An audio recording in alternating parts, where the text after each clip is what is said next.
사랑과 은혜가 충만하신 하나님, 한 해의 절반을 보내고 6월의 마지막 주일로 예배를 드립니다.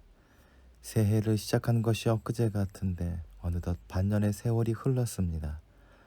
살같이 빠른 광음 속에서도 이 나라와 가정과 산업을 지켜주신 하나님의 크신 은혜에 감사를 드립니다. 특별히 민족의 아픔인 6.25를 기억합니다. 다시는 이 땅에서 동족 상잔의 전쟁이 일어나지 않도록 평화를 지켜 주옵소서. 이 시간 성령 하나님께서 우리와 함께하여 주시길 조용히 간구합시다.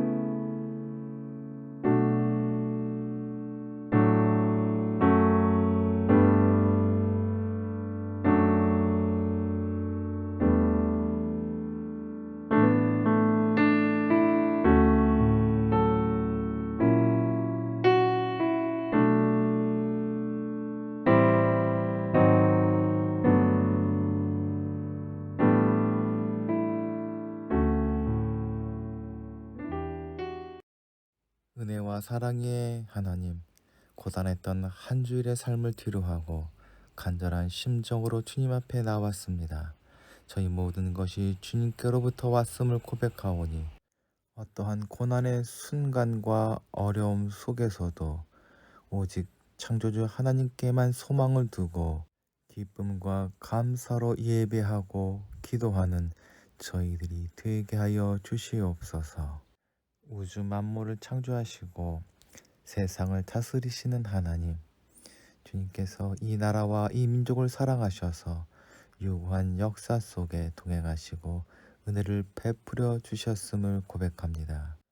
그러나 믿는 성도들이라 하면서도 하나님께서 원하시는 의로운 삶을 저버리고 있으며 믿지 않는 사람들은 하나님을 비방하며 죄악이 관영한 시대를 열어가고 있습니다.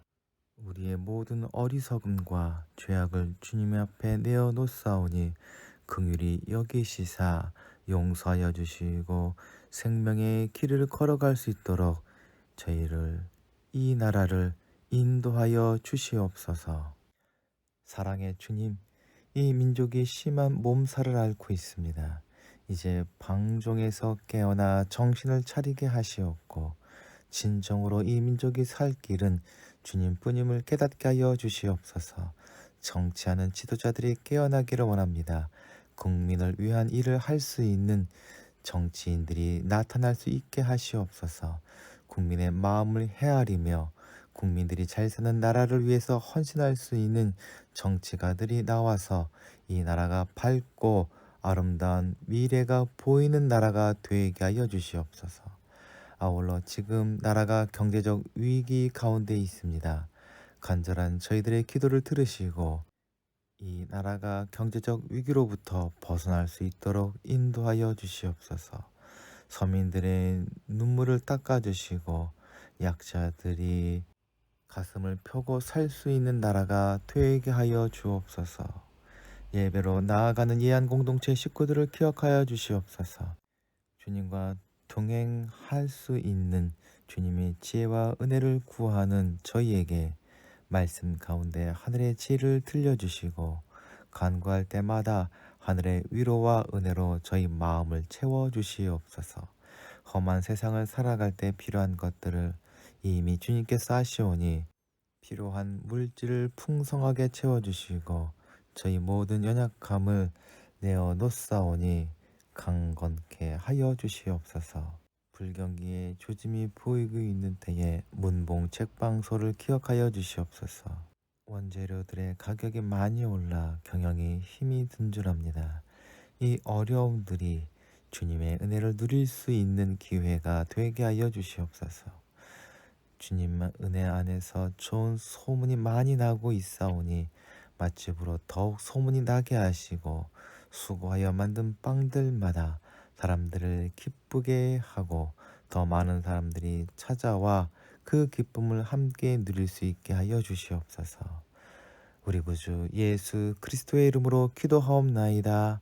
아멘.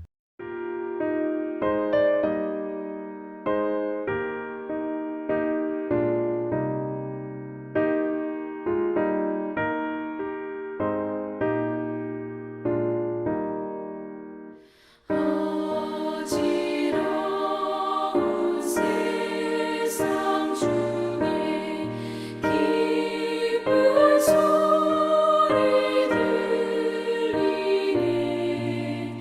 예수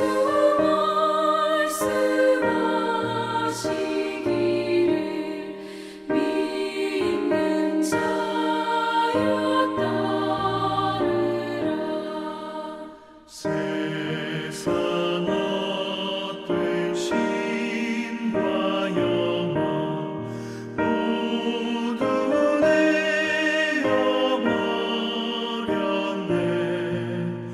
예수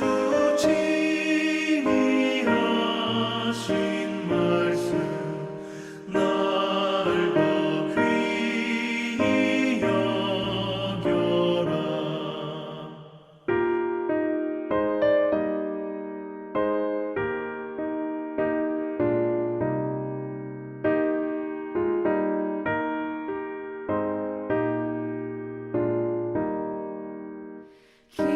기쁜 때나 슬플 때나 바쁠 때나 틈날 때 예수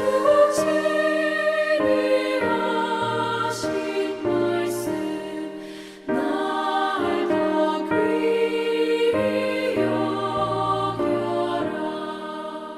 주님 크신 은혜로서 부름 듣게 하시고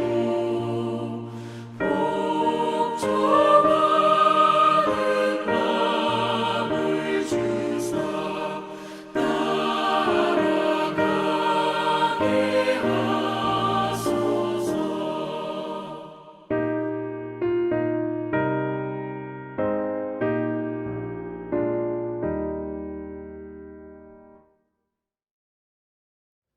오늘 우리에게 주시는 하나님의 말씀은 누가복음 9장 51절부터 62절까지의 말씀입니다. 예수께서 하늘에 올라가실 날이 찼다. 그래서 예수께서는 스스로 예루살렘에 가시기로 마음을 굳히셨다. 그는 심부름 꾼들을 앞서 보내셨는데 그들이 가서 예수를 모실 준비를 하려고 사마리아 사람의 한 마을에 들어갔다.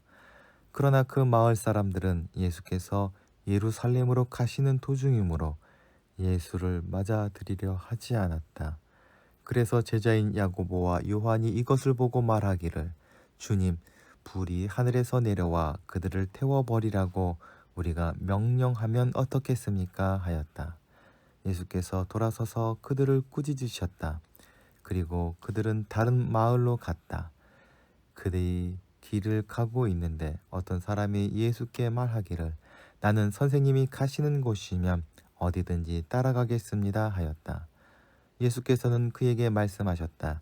여우도 굴이 있고 하늘을 나는 새도 보금자리가 있으나 인자는 머리 둘 곳이 없다.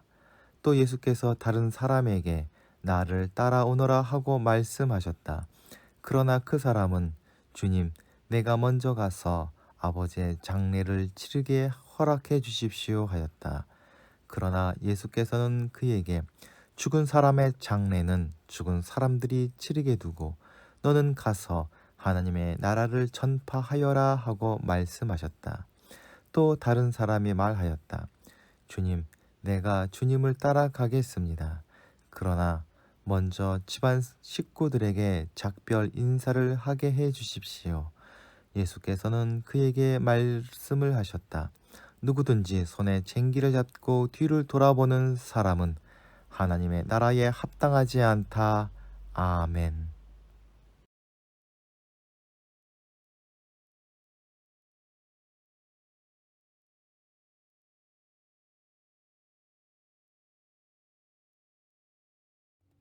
오늘 우리가 함께 나눌 이야기는 누가복음 9장 후반부입니다.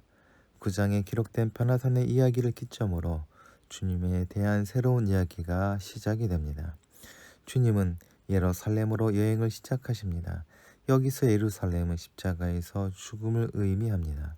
누가가 이 이야기를 우리에게 하는 것에는 매우 중요한 의미가 있습니다. 사람에게는 각자 가야 할 길이 있습니다.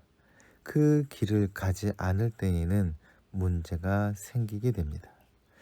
2007년 캄보디아에서 여객기 추락 사고가 있었습니다. 당시 비행기가 고도 1200m를 유지해야 하는데 그 절반인 600m로 비행을 하고 있었다고 합니다.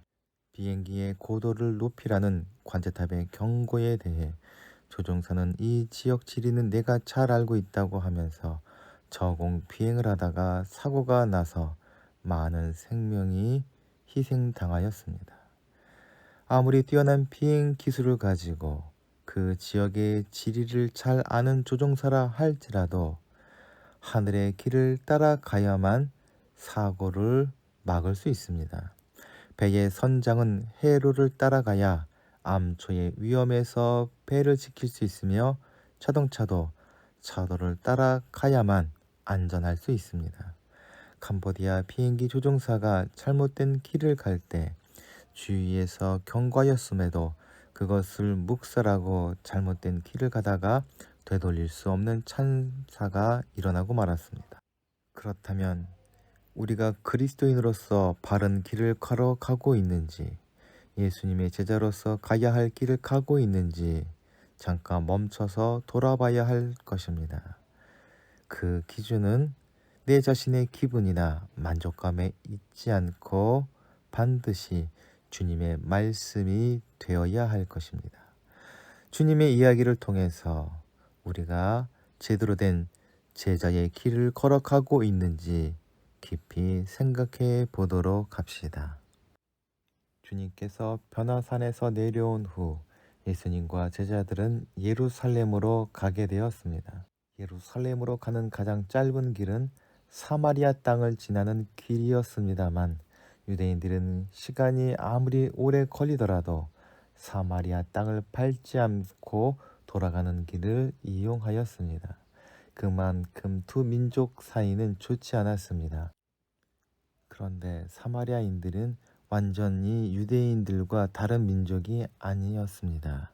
그들의 조상들도 아브라함의 후손이며 이스라엘의 후손이었음에도 그들의 사이는 안 좋은 것을 넘어 적대적이기까지 하였습니다.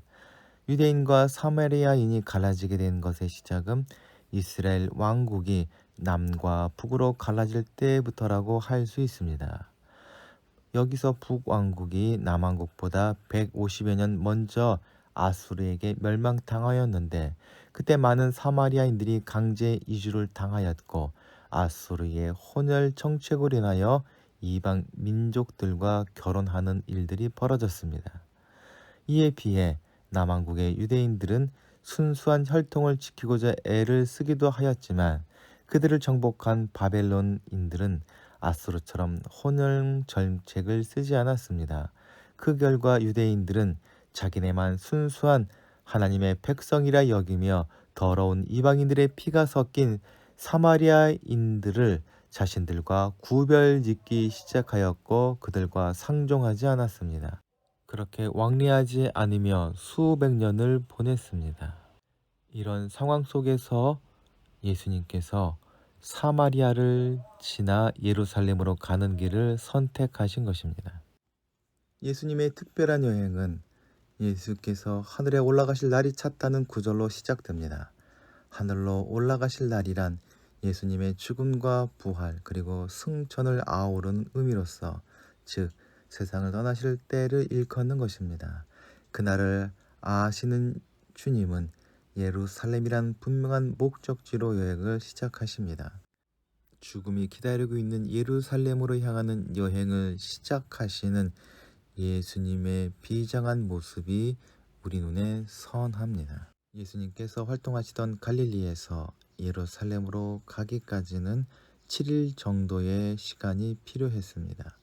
누가복음 9장 51절에서 출발하여 19장 28절까지 이어지는 이 여정의 기록은 누가복음 전체에서 40% 이상을 차지합니다.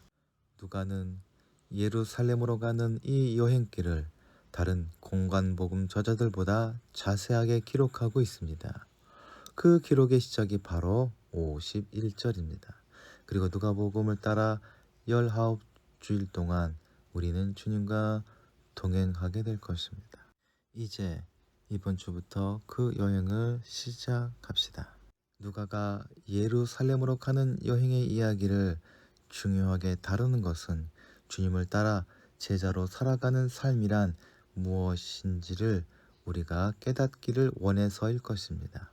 그것은 예루살렘을 어떻게 볼 것인가로부터 시작됩니다. 예루살렘은 유대의 중심지입니다. 정치적으로도 중요한 곳인 동시에 종교적인 의미는 더욱 큰 곳입니다. 오늘날도 수많은 사람들이 성지 순례로 예루살렘을 여행합니다. 이 여행을 시작할 때 제자들 또한 예루살렘을 유대의 중심이요 권력의 꼭대기로 보았습니다. 본문의 앞부분에 기록된 바에 따르면 제자들은 이제 예루살렘으로 들어갔을 때 주님께서 곧 높은 자리에 앉게 될 것이니 누가 주님의 측근의 자리를 맡을 것인가를 놓고 논쟁을 벌였습니다. 제자들은 몸으로는 주님과 동행하였을지 모르지만 생각이나 그 목표는 주님과 전혀 다른 곳으로 향하고 있었습니다. 제자들은 주님을 따르는 것이 아니라 자기의 욕망을 따르고 있었던 것입니다. 그러나 주님에게 예루살렘이란 자신이 죽어야 할 자리였습니다. 죽음의 권세를 깨뜨리고 하나님의 구원을 완성하기 위해서 스스로 죄물이 되시고자 십자가에 달리기 위해서 예루살렘으로 여행을 시작하셨습니다. 예수님에 의해서 예루살렘은 죽음을 넘어서 새로운 생명을 완성하는 장소가 될 것입니다. 하지만 안타깝게도 이러한 예수님의 여행길은 결코 환영받는 길이 아니었습니다. 앞서 말한 바와 같이 예수님은 갈릴리에서 예루살렘으로 가는 여행에서 유대인들이 가길 거리는 사마리아 지역을 통과하는 길을 선택하셨습니다. 사마리아를 통과하는 여행길은 유대인들이 꺼리는 길 정도가 아니라 목숨을 내건 길이었습니다. 1세기 후반에 예루살렘을 순례하는 유대인들을 사마리아인들이 학살한 사건도 있을 정도였습니다. 예수님께서 예루살렘으로 가시는 이유를 모르는 사마리아인들은 예수님의 방문을 거절하였으며 예수님의 마음을 모르는 제자들은 이러한 사마리아인들의 태도에 분개합니다.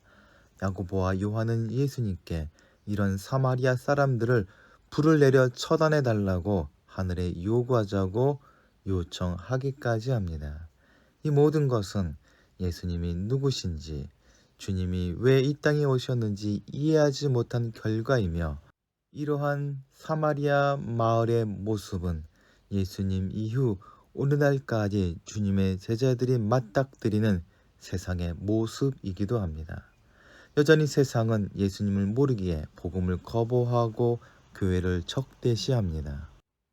또한 주님의 말씀과 그 마음을 이해하지 못한 일부 그리스도인들은 야고보와 요한같이 그러한 세상을 적대시하며 정죄하는 잘못된 태도를 여전히 보이기도 합니다.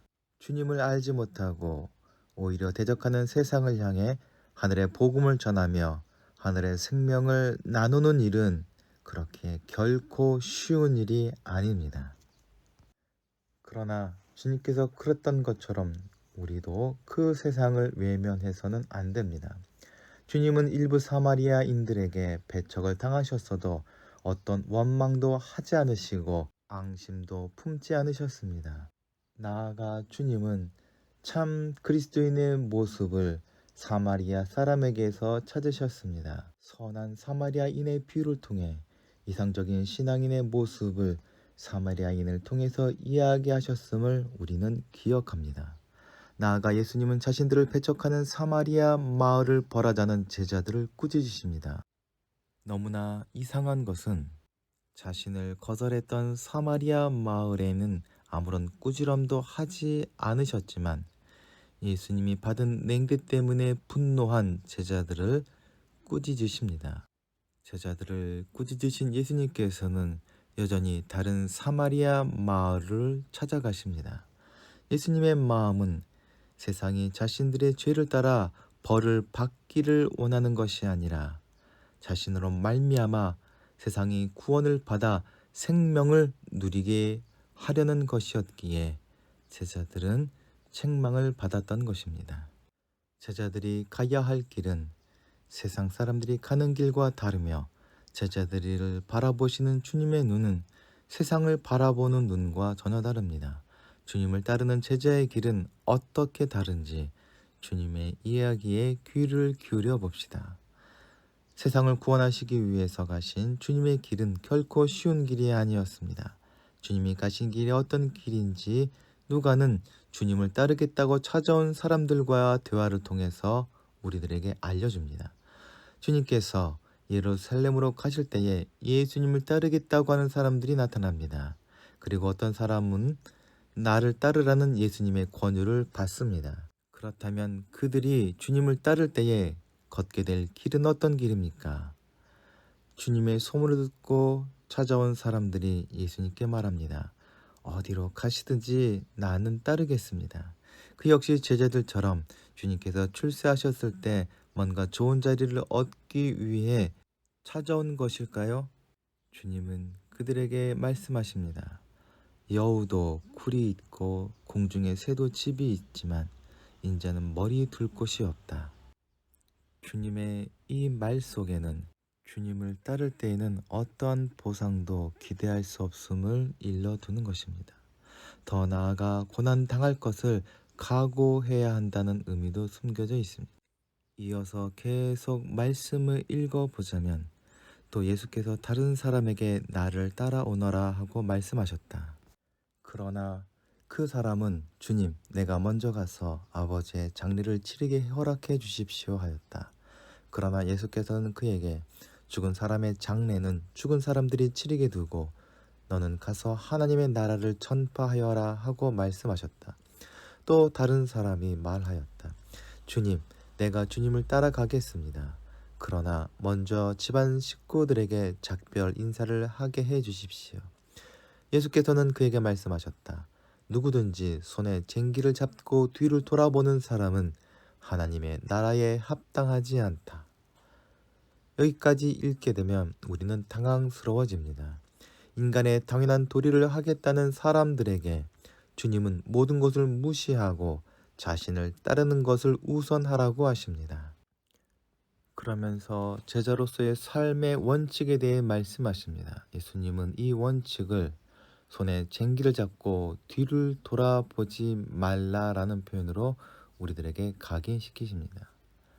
그리스도인은 하나님의 나라의 일꾼으로 부르심을 받은 사람들입니다. 세상의 법칙에 적응해 살아가는 이들에게 예수님의 원칙은 별로 내키지 않을 것입니다. 특별히 세상에서 성공을 목표로 하는 이들에게 예수님의 하나님 나라에 대한 가르침은 그리 달갑지 않을 것입니다. 모든 사람 위에 군림하고 싶은 이들이 보기에 예수님은 실패자요 낙오자에 불과합니다. 그리스도인이 된다는 것, 예수님의 제자가 된다는 것은 삶의 태도와 지향점이 바뀌는 것을 의미합니다. 예수님의 제자들은 성공이 아니라 하나님의 생명을 이루는 삶을 살아야 합니다. 그렇기에 우리는 하나님을 전적으로 의지하며 하나님의 구원을 절실히 바라야 합니다. 화해와 화목의 능력이 필요하고 나와 무관한 타인을 그리고 원수 맺었던 사람들을 사랑하고 섬기는 하나님의 의가 필요합니다. 그 길을 예수님께서 몸소 가셨고 우리에게 보여주셨습니다. 우리는 이제 그 주님을 따라가야 하고 또 닮아야 합니다. 그 길이 바로 하늘로 올라가는 길이요 생명을 풍성히 누리며 나누는 유일한 길입니다. 주님께서 이해한 공동체를 이끄시는 길은 세상에서 성공하는 길도 아니고 모든 사람 위에 서는 자리도 아닙니다. 창조하신 뜻대로 세상을 생명으로 풍성하게 하는 하나님의 나라를 이루는 길입니다. 그러나 그 하나님의 나라를 이뤄야 할 자리는 우리를 거부하고 배척하는 세상입니다. 어느 시인의 말을 떠올리게 됩니다. 자기만 옳다고 여기는 곳에서는 꽃이 피지 않습니다. 이 말을 비춰볼 때 이 세상은 생명을 결코 품어낼 수 없는 황폐한 땅입니다. 이한 공동체는 이 황무지에서 생명을 품어 잉태해야 하는 사명을 받은 공동체입니다. 불가능해 보이는 일이지만 우리가 주님을 따라 성령의 인도하심 안에서 좁은 문을 지나 십자가의 길을 걸어갈 때에 생명의 역사가 우리를 통해 이루어질 것입니다. 그날을 꿈꾸며 소망하는 이한 공동체 식구들이 되기를 소망합니다. 함께 기도하시겠습니다. 사랑과 은혜가 충만하신 하나님, 저희를 위해서 십자가의 길을 가기로 결심하신 주님께 감사를 드립니다. 이로 인해 저희가 구원을 누리고 하나님의 나라를 살게 되었음을 감사드립니다. 오직 주님만이 저희 생명이요 구원임을 믿습니다.